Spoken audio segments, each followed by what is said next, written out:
What's up, YouTube? Welcome into another video where today I'm going to be talking about Starfield Shattered Space. It's the first big DLC. Now, a little history on my Starfield experience.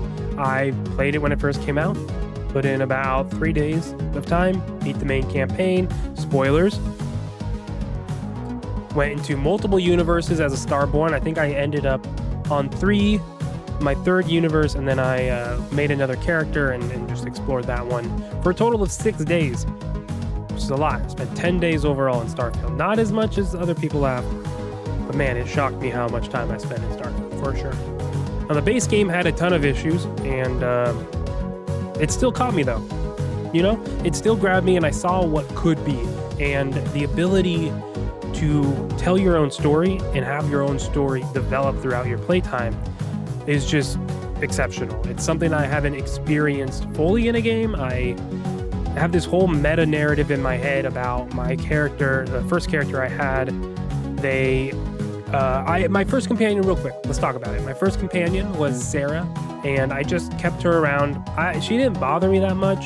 You know, she's out to explore the universe. I know a lot of people hate her as a companion, and she's annoying and whatnot. I mean, all the companions aren't great, unfortunately. That's just one of the nitpicks of Starfield that I have. But with Sarah, it was something about her wanting to explore the universe, and I kind of was like down for that. There were a couple options over our time in my first playthrough where you'd get the flirt option, but I never did that. In my head, it wasn't like a conscious decision that I made, but I think looking back, it was like, no, we're exploring. All right, we need to focus on the task. We're going to explore the universe, figure out what these artifacts are, and then we'll worry about that later. Later in the story, though, you get to a point where you have to make a choice of where to go, and I didn't understand it, but who to save. And by the time I made my choice and I realized it, Sarah was dead. So my character lost out on that chance to even talk to her, to even flirt. He never flirted. Who cares who it's with? He didn't flirt. He just wants to flirt. And I digress. So that led me into like just mainlining the story because my world was shattered. Oh, that's funny. My world was shattered in that sense. And then when you get the option at the end, spoilers, I don't have to keep saying this, I already spoiled it. When you get the option at the end to go through the Unity or stay in the universe, I was more than willing to go through the Unity. In my second universe, I became like went full Crimson Fleet and kind of was down to piss off everyone and not give a shit. And that bit me in the butt. I got stuck in a fight. I went to the UC Vigilance, the cis-def faction, who are you're undercover going into the Crimson Fleet. Anyways, I show up to the police to give them a report, and they were pissed at me because I did something. I killed a bunch of people, even though I'm a pirate. Okay, I'm a pirate. I chose the bad option, and they liked me for it. Anyways, that pissed them off, and I got stuck in a battle loop with them. So to progress that story, I had to go to that mission, but I pissed them off. So what did I do? Hop in another universe. And that's where I stopped until Shattered Space. And then on the lead up to Shattered Space, I quickly jumped to another universe. What had happened? Sarah lay dead on the ground as I walk into the lodge. Why? Because Kyle, or his name's Steve, I use my middle name Steven for the character. Steven is on the balcony and he just killed everyone. So that was cool. So I had to jump to another universe for Shattered Space. And that's where we start. Shattered Space. So I played some of the story, had Sarah as my companion, did her quest, got to the Sam quest line, did some other stuff in the universe. For this playthrough, I didn't want anyone to know I'm Starborn. I pretended it's a fresh save, even though I have all my levels and such. But I was going to do the whole story again, and I still have to do. I just folded in Shattered Space into the base Starfield game, essentially, I guess. That's a weird way of saying it. Either way, let's talk about Shattered Space now. Now, that's my experience with Starfield, right? It lets you create this narrative for yourself, and it just develops naturally. Yeah, it's very, very fascinating. The metagame behind the going to another universe, and your character knowing they can go to the universe, and you knowing it's a game and you can just reset it, essentially. I just love how those merge together in a way I don't think people get it credit for. Yeah, it's a technically fantastic game. I think there was a quote from one of the developers recently as of recording He was saying it's like their best game ever and their most complex. Yeah, he didn't say complex, but it's like one of their best games ever, and it easily is from a technical standpoint with what they are doing. Now, there's a lot of course, the procedurally generated planets very much feel lacking over time. They feel empty. In this whole universe, there's 1,000 planets you can go to, and there's only 3 major cities in the whole universe. 4 now that they added Dazra from Shattered Space. So it just feels empty, and that's still a nitpick, but in a Bethesda formula, I get why and I get it, right? I see why they make the choices they did, and it doesn't hinder my experience, but I definitely understand how that's a pain point, you know, and especially when you compare it to other games and what visually they look like. Starfield doesn't look like that, not from a resolution or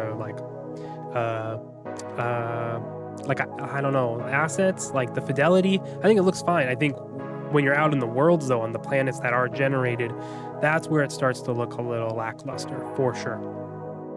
But with Shattered Space, they attempted to fix all that because the planet of Vurunkai is all handcrafted. At least maybe not the whole planet. The city of Dazra and the whole area surrounding your city that is loaded in, that is all handcrafted.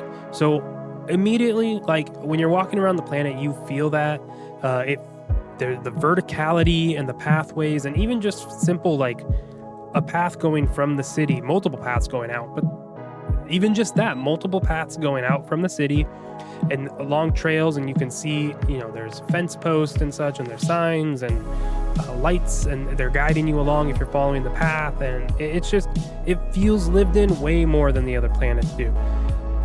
And yeah, some of the planets are barren that are procedurally generated, but even the main planets of Jemison, Aquila, and Violi or Neon, I don't know, that might be the planet names. But you know, the areas around the cities of New Atlantis, Aquila City, and Neon, they feel empty. You feel like you are, when you land in that city, you can just hop over a wall, you can just get out, and you're in the open zone, right? It is all one world in that sense, but you feel you feel like you have to walk out of this bubble to go into like the exploration area around the cities. It's just not set. It feels like here's our settlement and that's it. Whereas the city of Dazra feels way more like here's a city, and you could see how it branched out a little bit. Still very much a bubble for sure. There must be some back-end coding stuff because I see the seams around it for sure, unfortunately, but way more believable. Feels handcrafted, and I know that's what a lot of complaints were, and they nailed it. The whole city, the whole planet, the skybox with the colors of mainly like the purple and the orange, those contrasts are stunning and beautiful. Dazra is amazing. I really, really do like the planet Vurunkai, the city of Dazra, the architecture of the Vurun, very, very good. I mean, I think that's where Starfield excels in its design, its aesthetic. It's solid. It is. When you think about Fallout, you know aesthetically what that looks like. When you think about Elder Scrolls, you know what that looks like. It's aesthetically, you know what the items are. You know what that world is, and I think they achieved that 100% with Starfield. From the music, from the assets, from the design as a whole, it all fits in the world. And Shattered Space continues that. Everything fits into the world of Starfield very, very well. Now, talking about the story overall, that's where things start to get tricky for me, mainly because of bugs. I had some bugs, 2 main ones that I think really hindered my experience and made me, no matter what, I feel lackluster about this whole expansion. One of the bugs being I couldn't discover anything. If I go to a location like the main shop as you first walk into Dazra, there's a shop off to the side. It just never pops for me, and that's every icon on the map on that planet. None of the icons ever pop as discovered, so you can't fast travel it. Like if you pop open your scanner and you hover over the icons, you can see that you have an option to fast travel. I can't. I can go back to my ship, but everything else stays grayed in, and that's still to this day what I'm dealing with there. which is unfortunate. You know, I really want to feel like I should be exploring, but I just don't. You know, I don't feel like it's worth exploring because nothing is. I'm not finding anything. You know, I'm not finding.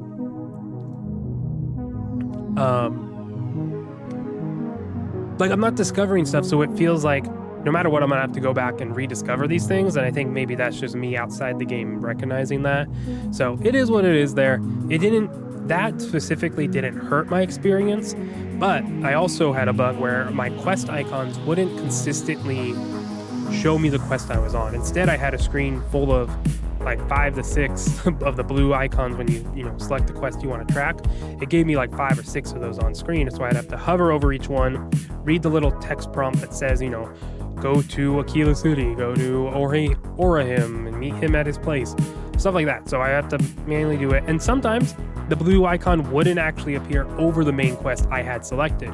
You go in the menu, it'd be like, whatever the main quest was, selected, I'm tracking that one. No, not on my scanner, not on my, or sometimes on my map. And that's where the issues were there. I was able to consistently though, if you use the scanner, whatever you're tracking, if you look down on the ground, there'll be arrows that show you the path to where your quest is. So I was able to follow that. So in a way, it made it more immersive for me because I had to, I don't know if it's more immersive to pop open the scanner and stare down at the ground and follow it. But, there were moments of like, well, it's better than following a blue icon on the screen. I have to use the tools within the game, the scanner, to see the path I'm going on. That's cool. But overall, those two things definitely hurt my experience, as it just felt like things weren't, I don't know, it felt flat in that regard. I know there was another bug where Andreja wouldn't really say much, and for me, I found the Andreja as a companion like the week of Starfield, and I didn't hang out with her. I didn't become friends with her. I didn't increase that relationship at all. I just said, yeah, you're my companion, let's go. There's something going on now with Varun Kai. So I get why maybe she wouldn't have said much to me, right? I just met her. She just met me, type of thing. However, Varun Kai, if you know the story, you probably do if you're listening to this thing. Maybe you don't. I shouldn't assume. But the planet of Varun Kai is her homeworld. They are secluded. The Varun are religious zealots. Well, they're religious heretics. No, that doesn't make sense. They're very, very religious, almost cult-like. And the Varun Kai completely shut off itself from the outside world. They did the Serpent's Crusade, where they tried to kill everyone in the universe who didn't believe in their serpent god, the Great Serpent, Snake Boy. And so they tried to do all that. They secluded themselves. Now we're here, right? So Andreja was sent out from that planet, and she wasn't supposed to return home, right? That's kind of her thing. So she didn't think she was going to see Varun Kai ever again. And she didn't say anything about it to me throughout the experience. So she did pop up during quest when interacting with NPCs and making decisions. Before you make a decision, there were multiple times she spoke up, so to say, but yeah, definitely fell flat. So I think, I do think I got hit by those two bugs, unfortunately, which dampened the experience. However, I also have my other character that has not gone through the Unity. They are not Starborn, and that is intentional because I want to go through this DLC as not Starborn and just see. Also, that character married Andreja. My other character, they are married, so we will see. So I expect if the bug isn't, on that save, if it were clear, I'm pretty sure I'll get more dialogue there. But I am trying to wait for a patch currently to see that. Now, the narrative as a whole, I did enjoy. You can tell that they were a little more specific. There were with their writing. There were multiple choices that you had to make that I was very torn about. And from the get-go, some of the side quests you find, there's one where you have a duel with a brother, or these two brothers, they're arguing. One's a drunk, one's not, and they kind of mess up the family. Very fascinating, right? Layered, like, if you have any alcoholics in the family, or if you've dealt with that, like, you know how tricky it can be, and that does come out within the writing, which I appreciated. Went through the quest line, and unfortunately, again, a bug where they gave me, I finished the quest, felt good about it, right? Had a choice where you have 4 options at the end, went with one choice, and I was like, that was a good quest. Went back and talked to them after, and they gave me mad dialogue. They were mad at me for interfering with their duel, because one of their friends poisons them to put them to sleep, so they not put them to sleep, but poisons them so they can't do this duel. You have to call off the duel because they both know it's not the right thing. It's just tensions boiled to this point, and they're gonna regret stuff. I'm like waving my comb around. Sorry. However, when I went back and talked to them, they were mad that I interrupted them, and you heard that in their voice, and then they immediately gave me more dialogue where they thanked me in a much softer tone. They thanked me for it. So that felt weird. Yeah. But some of the other side quests were good, but because of the way the main quests and my bugs were shaking out, I stopped exploring, unfortunately. So the story now, the main quest line, let's focus on that. The main quest line definitely hit a point where it just ended. I was a little confused by how quick it ended. And there's 2 distinct decisions to make at the end. And I'm going to say vague on the end of story stuff. But there's 2 main decisions. The first one, I did not care. They gave me the prompt and said, here's what you do. Do you do this or do you do this? And I was like, I don't care either way. You didn't give me enough to like make me feel one way or the other. Or I just felt like there wasn't enough information. So I went with the one that I thought was most fun. I went with the one what I think is bad, because everyone got pissed at me immediately, and that was fun. So I had to go and talk to Sarah and Barrett, who were on my ship, and I just had to persuade them, and they were fine. They were happy. The thing is, Andreja didn't get mad at me in that moment. So, more weird narrative stuff. And then the final decision, which I'm not even remembering fully. Let me think. I remember. That final decision, I just went with the one that sounded more fun, honestly. And this is where the story, like the narrative, right? Those are my 2 decisions. I just did the more fun one, out of character, out of my little role play.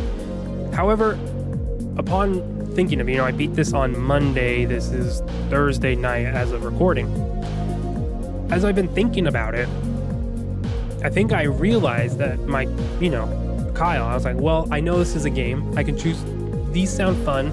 I want to see if one of these decisions has an effect on the world. Actually, both decisions I made could have an effect on the world. I haven't gone back yet to test that. But in the moment, I think I wanted out of characters. Like, knowing it's a game, right? I want to see if those decisions affect the world as a whole, the galaxy, I guess, as a whole. Will I see certain things? Will certain things happen? Who knows? But as my character, who's gone through the Unity and who's jumped through, they're on their 4th universe, 5th. They're on their 5th universe right now. They know that they can just jump over, even though they kind of screw up that, because it's not like that universe ceases to exist. You just leave it. So technically that universe is screwed over, but who cares? And I think that is where, again, Starfield really shines, is the ability to have this meta narrative just evolve and come forth. I don't know another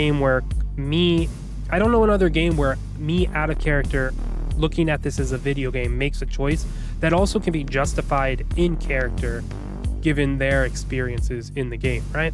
It's incredibly fascinating, and it does save the ending of Starfield for me because it just plays into my role playing, right? It just lends itself into that moment of, well, I chose to do this thing, which that pissed off some people on my ship, and they were not happy with me doing that. We'll get to that part in a second. but who cares? I can just go to another universe, which is like, honestly, just the tipping point was like, wait, I could play with this universe. You're telling me I have this choice. I'm going to make that. I'm going to make the one that's maybe a little bad.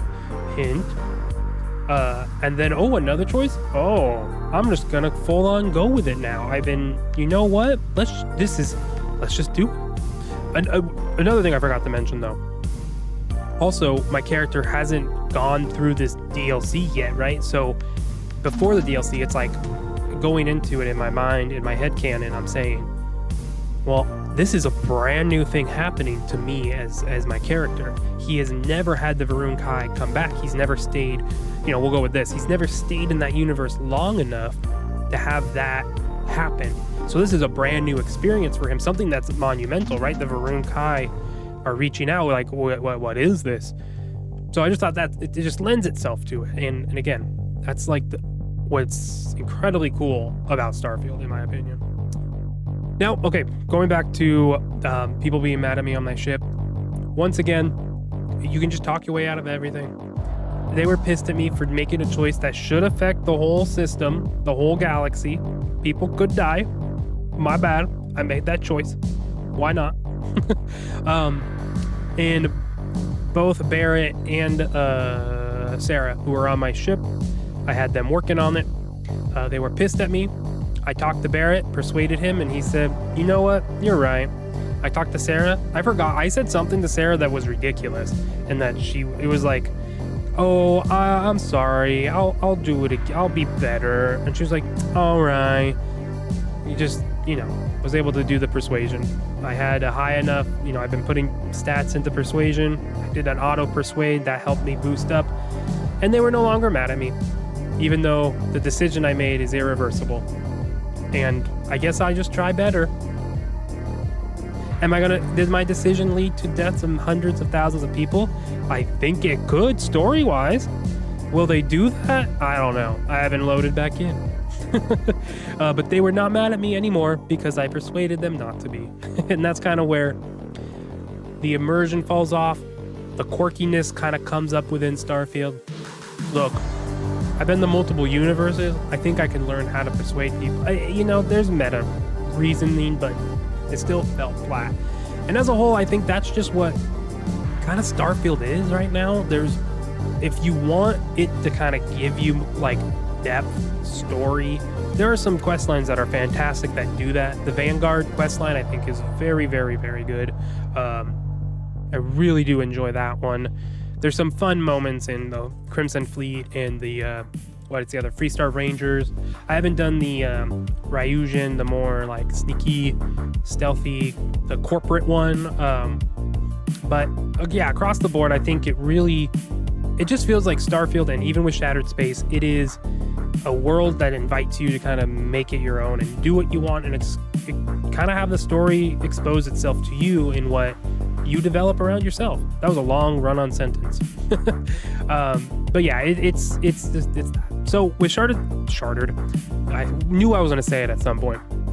With Shattered Space specifically, I'm not going to give it a number because I haven't even thought about reviewing games in that way. But if you love Starfield, Shattered Space is 100% worth it. It is more Starfield. It is better Starfield in terms of its planets, in terms of its writing, and story. It has a solid story, and it has a lot of side quests. Maybe wait for some bugs. If you hit some, maybe try to reload the save. But yeah, if you've been playing Starfield, if you've played a lot of Starfield and you've been waiting to come back, and if you haven't jumped in with all the updates this year, the vehicle update, they gave you a car that you can buy. The maps look better. It runs better on both Series X and S. That's what I played it on. I did install it on PC for mods. We'll see if I ever get there. But yeah, overall, if you like it, you're going to enjoy it, right? You're going to enjoy Starfield. Oh, combat was solid. I really liked the weapons. I thought the combat was fast. The horror aspects were good. A couple times I got scared from the little, not spider creatures, but they kind of are spider creatures that pop out. They teleport and they like flank you. It's the the vortex enemies too. Consistently they would teleport and flank me. it kept the action going. The action in Starfield is very good, and it's just as good in, if not, makes it even better in Shattered Space there. Forgot to mention combat. So yeah, if you played Starfield, you're gonna like Shattered Space. If you didn't like Starfield, I'm not sure why you're watching this. I shouldn't assume, though, I already said that. But also, you probably aren't gonna like Shattered Space because it's just more Starfield. But I truly believe that Bethesda, succeeded in having a third game, a third IP, a third world that can stand along Elder Scrolls and Fallout. This is a new IP. This is the first expansion. I like the direction. I hope to see more. I hope to see more ship parts. I want a Wasteland Workshop update, essentially, where, there's just a whole slew of new ship parts, new ship things. I would truly love that. I would love to be able to, like, in a fight, like, have someone else fly, and I can, like, run to a turret like in Star Wars. I don't know. That's probably impossible with how the game's set up, but I digress. So, thank you for watching this video. I appreciate it. Make sure you leave a comment down below if you played Shattered Space and what your opinions are. If you agree or disagree, I don't care either way. Actually, I do. I want to know your opinion. I want engagement. Talk to me, Either way. We'll be back with more videos, more streaming every Monday, Wednesday, Friday on Twitch at KyleTheFish30, and we can see you there. And come hang out, please. I appreciate it. Until next time, see ya. I don't know where my button is. I'm gonna look at it. Okay, I'm gonna say bye now. Bye.